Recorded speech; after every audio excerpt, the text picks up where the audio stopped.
Assalamualaikum warahmatullahi wabarakatuh. Halo teman-teman, kembali lagi di channel YouTube saya.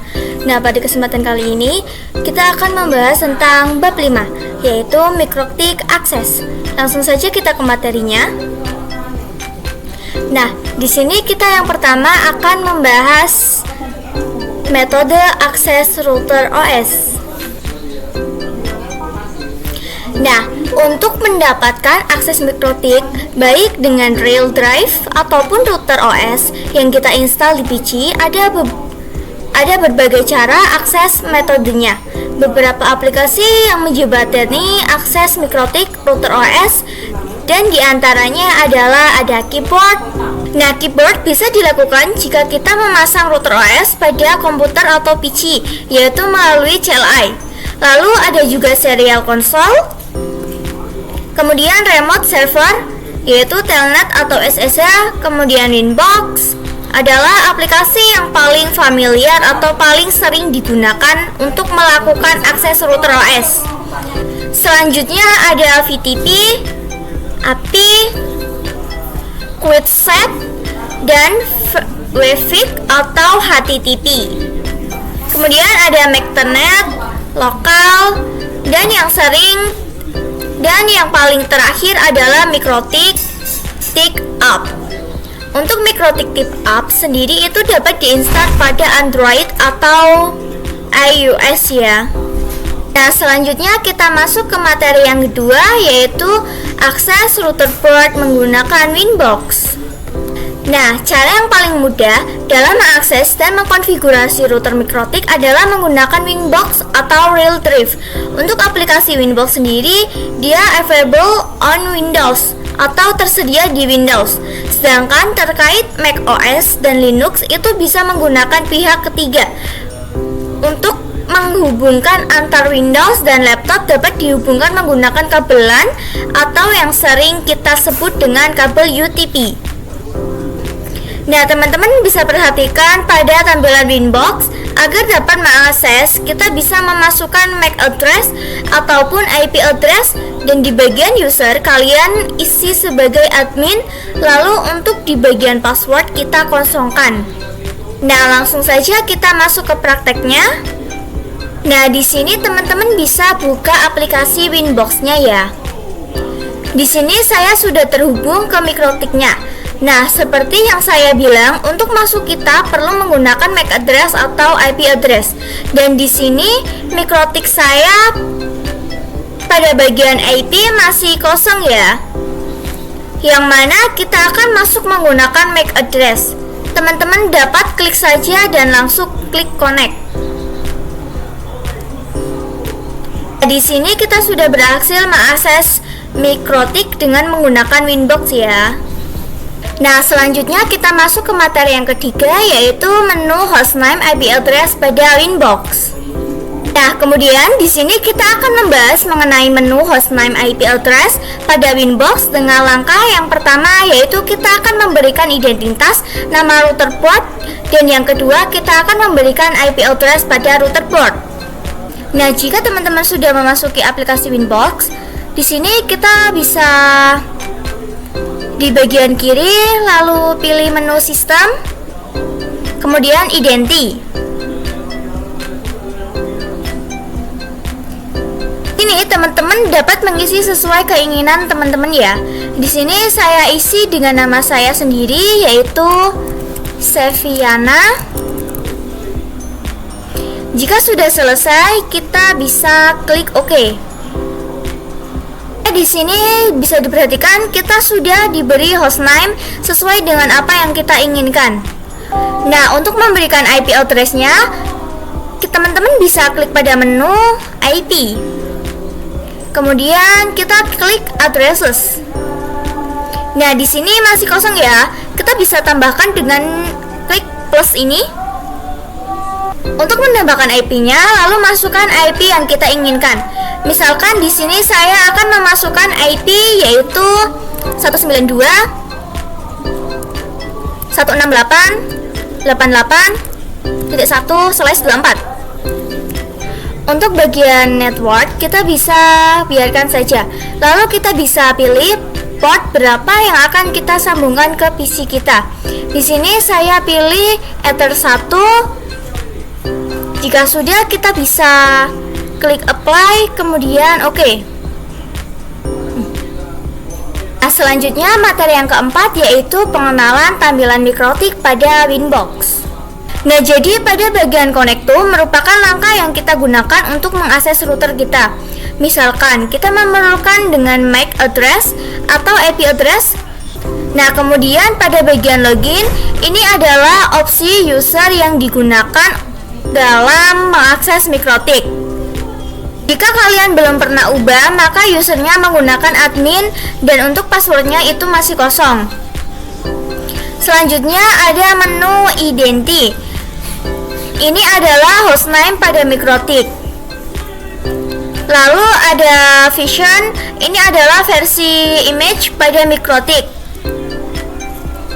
Kemudian pada bagian board, ini adalah call host router. Nah, pada uptime ini merupakan berapa lama mikrotik kita diaksesnya. Dan kita bisa lanjut pada tampilan ketika kita sudah berhasil terkonek. Pada bagian paling atas adalah informasi login kita yang sudah saya sebut sebelumnya. Di bawahnya terdapat menu session yaitu untuk menyimpan sesi, dan pada bagian dashboardnya terdapat banyak sekali menu. Yang pertama ada menu undo dan save mode yaitu untuk mode RAM access. Terdapat juga session dan uptime yaitu berapa lama waktu router kita diakses. Lalu ada memory atau RAM pada router dan ada CPU pada router, dan ada tanggal serta waktu yang digunakan. Di bagian di sebelah kiri adalah menu-menu yang terdapat pada aplikasi Winbox yang akan kita bahas satu persatu. Nah, di sini dimulai dari Quick Set, yaitu yang digunakan untuk konfigurasi beberapa menu utama dalam satu layar seperti IP address, DHCP, PPOE, bridge, NAT, wireless. Yang kedua adalah menu Capsman, digunakan untuk controller jika ada banyak access point. Misalnya, di hotel ada 100 access point, bagaimana dikontrol dalam satu mikrotik. Kemudian ada menu interface, digunakan untuk konfigurasi interface berupa Ethernet, EOIP tuner, VLAN, dan lain sebagainya. Selanjutnya terdapat menu wireless, digunakan untuk konfigurasi wireless. Next RAM dual sleeve, sleeve registration, connect leads, dan lain sebagainya. Menu selanjutnya yaitu bridge, yaitu menggabungkan port di mikrotik menjadi satu jaringan atau satu network, bisa menggunakan bridge atau wireless bridging. Lalu selanjutnya adalah menu mesh, digunakan untuk konfigurasi HWMP plus pada wireless mesh. Selanjutnya adalah IP. Itu menu yang paling sering dikonfigurasi dari IP address, firewall, dan web proxy. Kemudian ada menu routing. Jika ingin konfigurasi dynamic routing, protokol seperti RIP, OSPF, PGP, routing filter. Dan pada menu sistem fitur paling banyak digunakan yaitu reset configuration, packages, reboot, certificators, clock, logging, user, atau booting. Kemudian pada menu queries digunakan untuk konfigurasi bandwidth management. Untuk menu file yaitu isi harddisknya mikrotik, biasanya untuk file backup konfigurasi. Nah, untuk log melihat aktivitas router dalam bentuk log, debug bisa diatur di menu sistem. Lalu menu radius digunakan untuk radius client. Kalau pakai Micmon, setting di sini. Berikutnya adalah menu tools, yaitu untuk bandwidth, text pin, telnet, SSH, track code, scrapping, dan lain-lain. Nah, yang terakhir yaitu neo terminal. Jika Anda ingin konfigurasi mikrotik menggunakan terminal. Nah, selanjutnya materi yang kelima yaitu akses router virtual MineTrap dengan Winbox. akan mengakses virtual router MikroTik pada PinNetLab dengan aplikasi Winbox. Sebelumnya, PinNetLab adalah aplikasi lab outlet emulator jaringan paket. Di sini kita perlu persiapkan lebih dahulu environment-nya PinNetLab yang sudah tersedia di perangkat virtual MikroTik. Kita juga persiapkan aplikasi Winbox-nya dan kita akan melakukan koneksi antar IP dengan router virtual milik MikroTik menggunakan Winbox. Nah, di sini teman-teman pastikan sudah menginstal PinNetLab ya. Di sini saya memberikan topologi yang akan kita gunakan dalam mempelajari MikroTik ini. Nah, di sini kita tambahkan perangkat MikroTik dengan klik kanan. Kemudian pilih Node. Lalu cari yang namanya MikroTik Router OS. Lalu bagian deskripsi. Lalu pada bagian deskripsi kita menggunakan by default saja. Nah, untuk ikon kita menggunakan router. Kita scroll ke bawah. Nah, pada kemu option kita kosongkan saja. Di sini kita bisa hapus. Kemudian kita bisa save. Nah, di sini kita sudah memiliki MikroTik Router OS ya. Kemudian kita bisa klik start agar dapat mengakses MikroTik ini dengan aplikasi Windows. Maka kita perlu menambahkan network. Di sini kita bisa klik kanan, kemudian menu network. Untuk namanya kita bisa ubah menjadi ESP. Jadi bisa kita ibaratkan seperti ESP atau WiFi. Nah, pada bagian tipe, di sini terdapat jenis call dari call 1 hingga 9. Dan manajemen call nanti akan mendapatkan IP private tipe 192.sekian. Sedangkan callnet akan mendapatkan IP private tipe 10 sekian. Oke, di sini saya menggunakan yang manajemen call saja. Kemudian kita bisa klik save. Nah, kemudian kita hubungkan MikroTik-nya dengan ESP. Klik save agar dapat terhubung. Nah, untuk dapat terhubung ke Winbox, teman-teman bisa buka terminal MikroTik-nya yaitu dengan cara klik 2 kali. Lalu klik enter agar bisa login. Nah, di sini karena kita masih awal, kita akan login menggunakan username admin dan juga passwordnya masih kosong ya. Nah, di sini samping-sampingnya kita geser terlebih dulu kecil besar ya. Jika tidak ingin mengganti password, kita bisa tekan CTRL+C. Lalu kita bisa cek IP address-nya yang didapatkan berapa dengan komen IP address print. Kemudian nanti akan muncul IP yang kita dapatkan secara DHCP. Dan ini kita bisa langsung mengoperasikan dengan aplikasi Winbox. Terdeteksi MikroTik kita adalah CHR dan IP address-nya sama dengan yang tadi ya. Kita bisa langsung saja klik pada IP address-nya.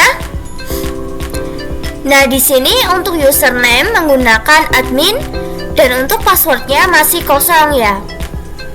Nah, langsung saja kita bisa klik connect dan inilah tampilan dari MikroTik-nya ya. Nah, materi yang selanjutnya kita akan membahas tentang webfig. Jadi, webfig adalah metode akses yang bisa digunakan untuk MikroTik yang berbasis halaman browser. Webfig diperkenalkan sejak router OS versi 5 dengan fungsi yang sama dengan Winbox. Webfig support IP versi 4 dan IP versi 6, juga support HTTP dan HTTPS. Webfig juga sering dijadikan alternatif dari Winbox. Dan untuk mengakses router Webfig bisa dengan mengetikkan IP router pada browser, yaitu http://. Kemudian masukkan IP-nya. Tampilan halaman browser Webfig, teman-teman bisa lihat pada gambar di samping kanan ya. Cara menggunakan Webfig, kita harus terkonfigurasi terlebih dahulu IP address-nya pada MikroFig-nya. Jadi kita akan menggunakan IP address yang kita dapatkan secara dinamik pada topologi dari ISP di PNetLab. Untuk prakteknya kita akan coba membuka browser dan ketikkan IP-nya yaitu 192.168.131. Nah, inilah tampilan dari Webfik yang terdapat banyak menu di sebelah kirinya. Selanjutnya adalah Quick Set. Jadi, sejak MikroTik Router OS versi 5.15 telah diperkenalkan menu baru yaitu menu Quick Set. Pada menu ini dapat digunakan untuk konfigurasi router secara lebih cepat. Maka dari itu, settingan dasar router dalam satu tampilan saja dan hanya dapat digunakan pada MikroTik Support Wireless. Quickset dapat diakses melalui Winbox ataupun Webfik. Nah, selanjutnya ada Telnet dan SSH. Nah, ini merupakan metode yang digunakan juga dalam mengakses MikroTik Router OS based on Terminal Command Line Interface. Nah, untuk mengakses Telnet dan SSH, kita perlu terkonfigurasi terlebih dahulu IP address-nya pada MikroTik seperti tadi ya. Jadi, akses router via text atau CLI dapat dilakukan melalui SSH, Telnet, konsol, New Terminal, Winbox, dan terminal Webfik. Nah, Telnet dan SSH juga dapat digunakan untuk running script atau ketika akan mengakses router dengan keterbatasan bandwidth. Untuk perbedaan kedua secara umum adalah Telnet bisa dikatakan dia kurang aman, sedangkan SSH lebih secure atau aman. Agar dapat mengakses router via remote SSH atau Telnet, maka bisa menggunakan aplikasi remote client seperti Putih, WinScript, dan lain sebagainya. Nah, di sini praktiknya kita akan coba untuk meremote dengan menggunakan Telnet. Nah, untuk Telnet kita bisa konfigurasi pada terminal command prompt. Di sini kita buka command prompt-nya. Dan di sini kita bisa ketikkan Telnet dan IP address-nya yang tersedia pada MikroTik. Nah, untuk Telnet di sini icon address-nya by default L23. Jadi kita masukkan 23, kemudian kita bisa login dengan username admin dan bagian passwordnya langsung di enter saja. Nah, jika sudah, dia akan muncul tampilan seperti ini ya teman-teman. Kedua, kita dapat dicoba SSH melalui aplikasi Putih. Untuk Putih sendiri, ia akan langsung muncul menu hostname atau IP address-nya. Jadi kita bisa langsung tuliskan saja IP-nya, yaitu 192.168.23.131. Nah, untuk Putih, ia port SSH-nya by default adalah 22. Nah, kemudian kita bisa langsung saja klik open. Di sini kita accept ya. Lalu lakukan login admin. Nah, di sini kita sudah berhasil login dan jika teman-teman ingin mencari menu yang akan kalian cari di Putih, bisa langsung ketikkan saja. Nah, selanjutnya materi yang terakhir yaitu konsep serial console. Nah, serial console adalah metode yang bisa digunakan untuk mengakses MikroTik Router OS. Serial console sendiri adalah cara lain untuk remote di router. Dengan cara ini juga kita dapat melakukan troubleshooting jika tidak di remote pada Winbox. Perlu diketahui, dengan cara ini kita hanya bisa meremote dengan CLI dan tidak semua router bisa menggunakan cara ini. Jadi hanya beberapa router saja yang tersedia port konsolnya. Nah, pada gambar di samping ini adalah contoh dari port konsol dan couple serial console. Jadi serial console digunakan apabila kita lupa atau salah telah mendisable semua interface pada mikrotik. Serial console juga dibutuhkan saat kita menggunakan net install remote via serial control. Juga membutuhkan kabel DB9 atau converter USB ke DB9.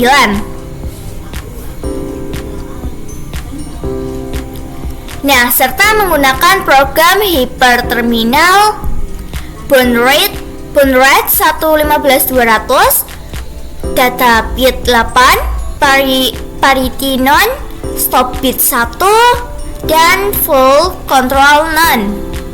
Nah, cara menggunakan serial console tersendiri, kita dapat menggunakan terminal seperti putih, kemudian pilih connection, tipe serial, dan sesuaikan serial lainnya. Berapa yang dapat dilihat The Fetch Manager? Jadi kita harus lihat terlebih dahulu serial lainnya, berapa di menu The Fetch Manager-nya. Lalu untuk speednya, bound rate-nya 1.15.200 khususnya untuk perangkat mikrotik dan connection tipenya bisa menggunakan serial. Nah, mungkin sampai di sini saja video dari saya tentang bab 5. Mohon maaf apabila ada kesalahan. Sekian dari saya, sampai bertemu di video selanjutnya. Terima kasih.